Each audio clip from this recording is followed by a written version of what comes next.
we'd also like to organise new things in the future, and one of the things we'd like to do is something maybe for tomboys, because our tomboys are being picked on. And we'd like to have a checked shirt party. I see there's a few certain candidates in the room. Yes, thank you, Liz. Oh, is there an age limit? No. And I also want to bring this amazing event to your attention. I think there's going to be, we were meant to have flyers with me, and I'm afraid the printer let us down. On the 8th of March, International Women's Day, there's a new group called Outspoken Women, and they are running an event in Swansea University at the Taliesin Arts Centre. And that event is called Silencing Women, Academic Freedom and Unthinkable Thoughts. So we've got 3 professors who come along to talk about how they've been silenced, how they've not been allowed to do sex-based research, or the impact that has on them. And we've also got Joan Smith, who is a journalist and human rights campaigner, and all the rest of it. She'll be there chairing the event. So we are really trying to plug this. We would like lots and lots of people to come along, and if you could lobby your Senate member, your politicians in Wales in particular, if you could lobby them to come along to this event, that would be really, really good. So thank you. I'll make the details available. Thank you.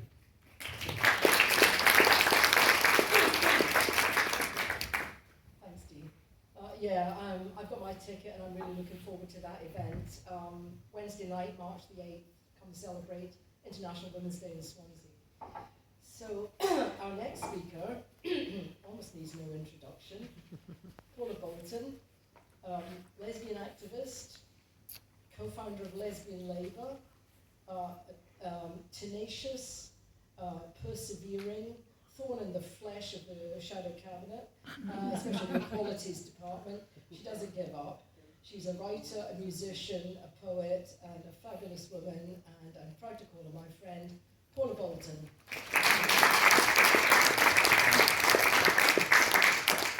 Can you hear me at the back? Right, okay. Well, I'd like to start with some audience participation, which is one of my great hobbies. So I invite you to just relax for a moment and close your eyes.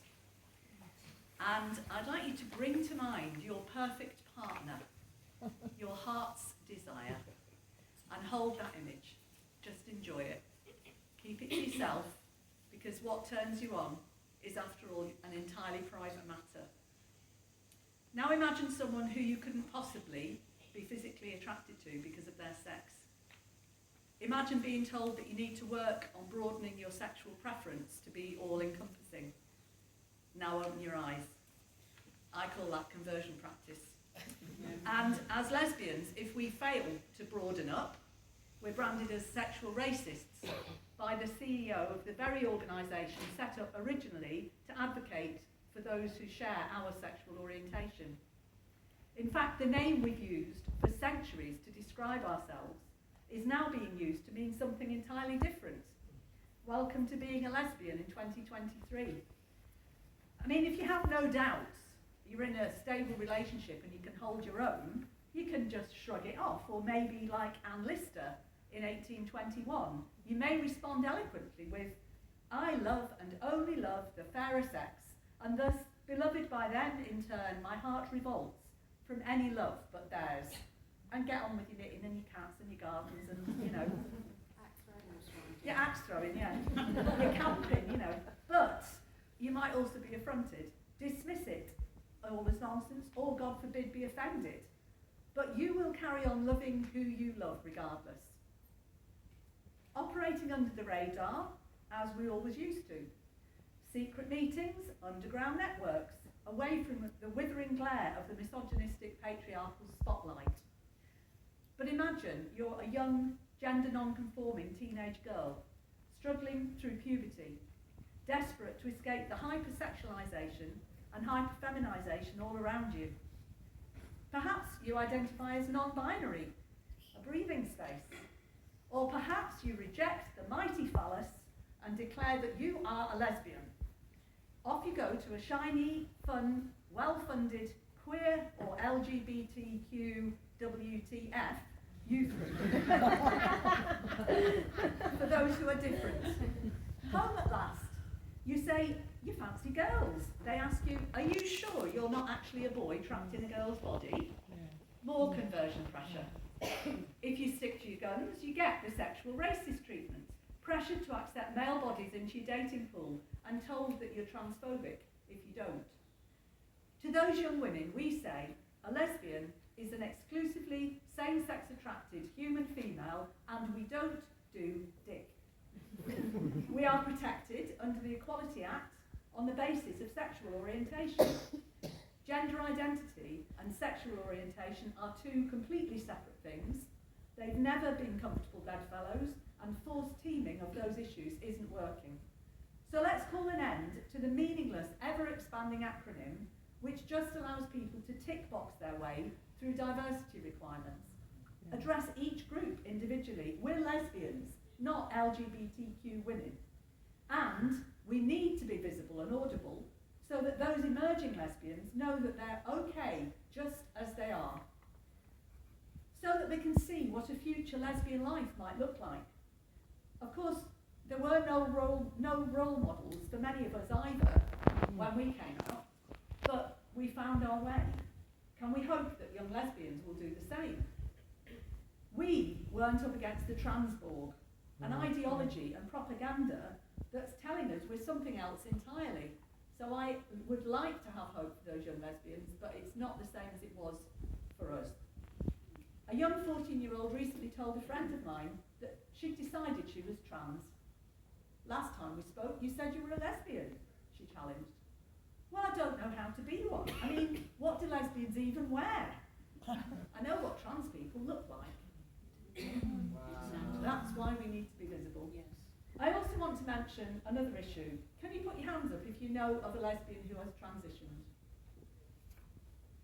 Okay, so there we have it, especially butch lesbians who are transitioning. That's 3 types of invisible right there. Youngsters getting diverted, established lesbians gone underground, and lesbians opting to transition. But there is growing resistance, and we're fighting back in numerous ways. So one way I resist is within a political party. Having been a founder signatory of Labour Women's Declaration with Bronwyn and Lynn and others, and part of the working group, it occurred to me that there were bound to be a lot of lesbians to be found organising within the biggest political party in Europe, and thousands more across the trade union movement. And if we end up in the UK with a Labour government, as you have here in Wales, it needs to understand what a lesbian is, because this lot certainly don't. So in November 2020, I co-founded Lesbian Labour with Lynn and others. It's a slow, tortuous process, as Bronwyn mentioned. You know, doing battle with the party, which actually is still a Stonewall diversity champion. It receives training from Gendered Intelligence for its National Executive Committee, and according to the news just the other day, we may well soon be giving membership to ex-Tory Ian Anderson, the chair of Stonewall. We can't give membership to Karen Ngala Smith, but we might consider somebody like him. This party, which is our party by the way, it's not the party of the elected politicians, it's ours to take back. That party has made a manifesto commitment to do the impossible, maintain the Equality Act 2010 with its single-sex exemptions, and modernise the GRA. Well, we wait with bated breath to hear how that will work in practice, and we are in there, all of us, LWD particularly, and Lesbian Labour, you know, about what you were saying, digging away to get them to put flesh on the bones and realise it's not possible. But they're getting there. You might have noticed a slight shift in the right. Has anybody noticed a slight shift in the right direction? Yes, there's a little bit more hope. Good. Right, in trying to put the case in Labour, one of the problems is we're up against LGBT plus Labour, and they refuse to work with us. They're the affiliated organisation, so that's the official experts, so to speak. And what they said when we asked to work with them was, your public priorities reflect the priorities of only a negligible proportion of lesbians in Labour. How the hell they know that, I don't know. And our most senior Labour lesbian politician, Angela Eagle, has not once responded to one of our letters in over 2 years, and has refused, this requests to meet go unanswered. And similarly, it happens to be her partner, but I don't think that's really an issue. Maria Exall is the president of the TUC, and she accused us of being a gateway drug to the far right.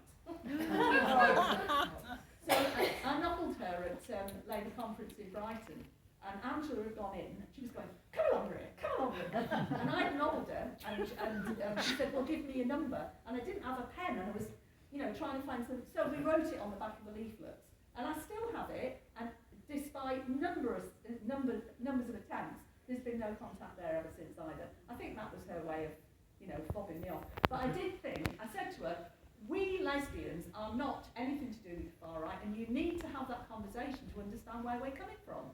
Rather than this no debate, it's ridiculous.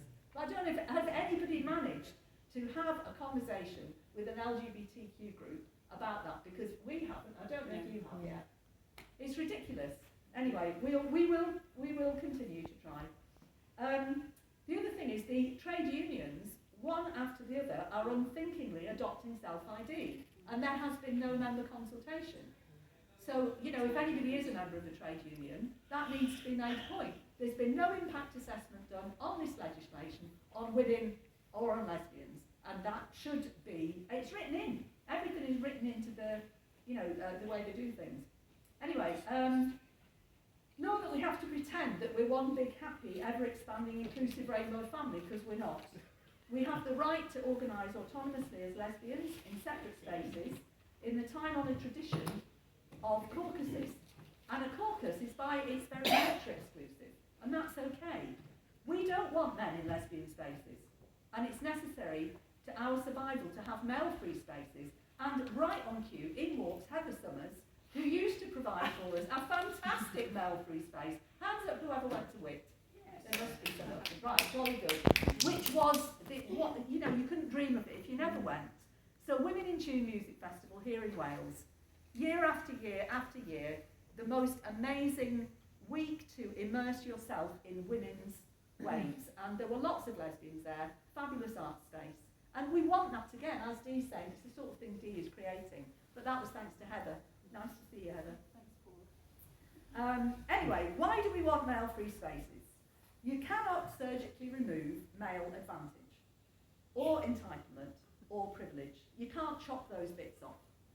Hormones may decrease testosterone levels, but they don't reduce learned behaviour from lived experience growing up as a man in a man's world. So no thank you, Stonewall & Co., for rewriting our sexual boundaries. We will keep them. Lesbians are, repeat after me, exclusively same-sex attracted adult human females. What are we? Exclusively same-sex attracted adult human females.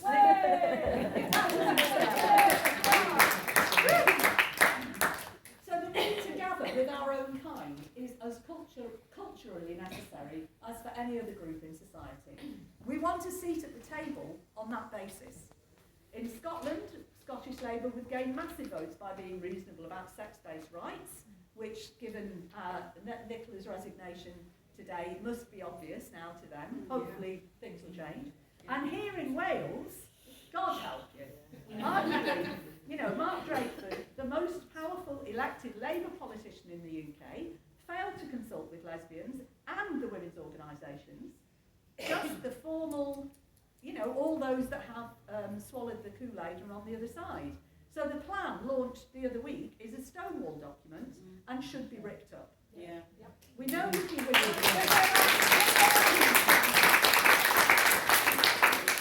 We all know that he wishes to follow Nicola Sturgeon's example and bring in self-ID, and maybe he'll follow her example over time. Now we're going to hear where self-ID for lesbians lead when Tonya speaks, so I'm not going to spend any time on that, other than to say that it's not just Norway. We got this message from a woman in Malta, where self-ID is law. And Rosa said, we can no longer have lesbian-only spaces. Young lesbians who are not feminine are being brainwashed and told they're men, with the unnecessary hormones and surgery that comes with it. Those who regret it are too scared to speak. young lesbians no longer know what a lesbian is because they're taught to include men. This is lesbian erasure. It's conversion therapy. Conform to stereotypes or you will be made to. Please do not do the same in the UK. Good luck.